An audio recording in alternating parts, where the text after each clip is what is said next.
Hello and welcome to the video. This is a video look at my EMAX Tinyhawk indoor FPV racing drone. Now, I've had quite a few models in from EMAX over the last 12 months, so it's quite fitting that we're finishing up with this production model here. There have been lots of videos kicking around, but some of that was pre-production. So my production unit has just arrived, and I thought I'd show you how it comes, talk a little bit about it, put it through its paces, and give you a couple of tips and tricks on setup.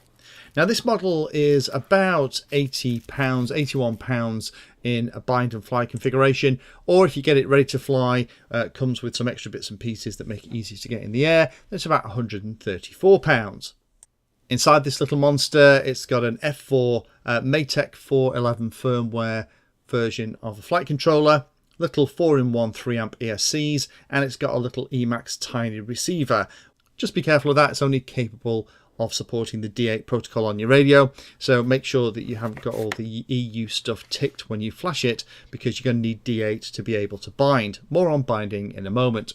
Motors on this are beautiful. They're little EMAX 15,000 kV motors, 2.5 grams each, 8mm by 2.5mm stator sizes.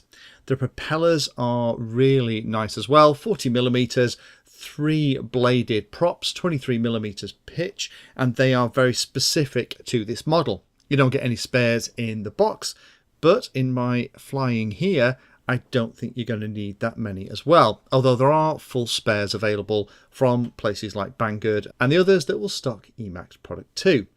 Video transmitters integrated in here. VTX power is selectable between 2500 and 200, 37 channels. It's a 600 TVL line CMOS camera in the front. The camera angle doesn't appear to be adjustable very easily. I've not changed mine, but actually for flying around indoors, the angle's pretty good.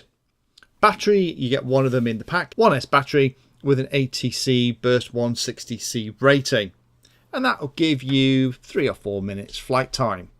As you've seen inside the pack, you always get a couple of cables, and you also get a little battery charger as well. The battery charger is nice, it'll support multiple batteries, but it isn't particularly quick. But we'll come on to some of the extra things it's probably worthwhile buying if you're going to get one of these towards the end of the video. Jumping into BetaFlight, here is the configuration. Pretty standard stuff, very small number of ports. Everything set up as you'd expect, D-shot, very high PID and loop rates. All the stuff that you'd expect to be turned on is actually turned on. So it looks like somebody who knew what they were doing has actually done the BetaFlight setup. The thing that might surprise you, if I jump into the tuning section, you'll see that the rates and everything are relatively low. And the default tune on this is very much for indoor flying. If you're wanting to flip and roll and do very aggressive moves with this little quadcopter, you're going to have to change all these numbers. But in my experience, just for flying around indoors, this is actually a nice setup. Going down and checking the version of BetaFlight, it is a nice modern version of BetaFlight, so we shouldn't have to go anywhere near this for quite a little while. So let me talk about how you bind it to the radio.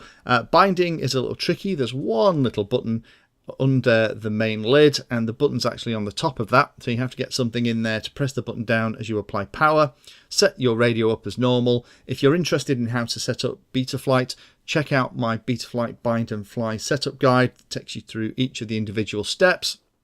The only other thing that I did in the setup was go into the on-screen display and move everything around as expected. It will give you the RSSI values, and the default auxiliary channel set in the receiver will pick that up automatically too.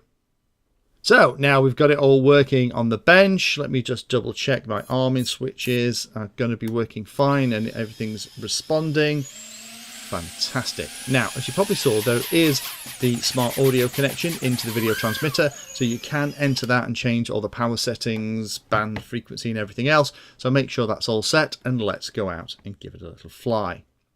Now, I'm flying it outdoors here on a very calm day and just zooming it around in the field, and this is the FPV view. This is a super stable quadcopter, and that's slightly stretched configuration, so it's not a classic X. The 2 motors are out in front and then the 2 rear motors are out the back, are really designed for speed rather than acrobatics.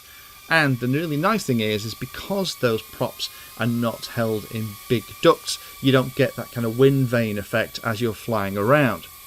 This is absolutely tons of fun, and I think it's probably going to be my favourite indoor quadcopter, with something like the EMAX BetaFlight being one of my favourite mini outdoor quadcopters. Now this is really designed for indoor, but you can get away with it outdoors if you have very, very little wind. Hopefully you can see how the camera's performing here. That 600 TVL line camera isn't anything to write home about, but it's working absolutely fine. So in summary, what do I think? Well, I've already kind of given the game away, I guess, here. I love the design and how tough it is. It bounces off everything. The frame itself is slightly flexible. The way those propellers are hidden away and working as push-up props is really nice. The image is good, and I love the fact it's a smart audio video transmitter. No chimping around pressing buttons trying to figure out what the flashing LEDs mean. Just go into the BetaFlight on-screen display like you do with a bigger quadcopter, and away you go. And again, this is why I think this kind of model is great. If you're new to quadcopters, but you have the FPV stuff and you want to give it a go, this is a fantastic way to learn over the winter months. A couple of things to consider about this. Default tune and rates are aimed, I've said less able pilot in the slide, I don't think that's really right. I think it's more aimed at indoor, calmer flying. If you wanted to get a little bit more leery with this thing, you can absolutely increase the rates here and get a lot more responsiveness, but I haven't felt the need to. There are a lot of additional pieces on the Banggood website, so spare batteries, 1S battery chargers. If you're going to get one of these, then think about investing in some additional batteries. That one battery at a time is very quickly going to get old, and you'll find yourself wanting to go through 2 or 3 batteries before you want to put everything back on charge. So do get some more of those. 3.5 to 4 minute flight times isn't enough for me to feel like I've had a proper flight. It is only 1S, it isn't 2S capable, and I know at the moment there's loads of noise about tiny whoops and 2S and things like that, but the way this is set up, it works fab out of the box. The tune is set up, the power's great, it's hovering about just about 50% throttle, so it isn't a speed demon, but it's a very capable, tough, well-spec'd indoor quadcopter that's perfect for flying indoors, but could also give you some fun outside on a nice calm day too. If you found that video useful or like the content, then please hit the like and subscribe button down below. If you want to go the extra step, you can become a Patreon of the Painless 360 channel and help provide support for what I do here.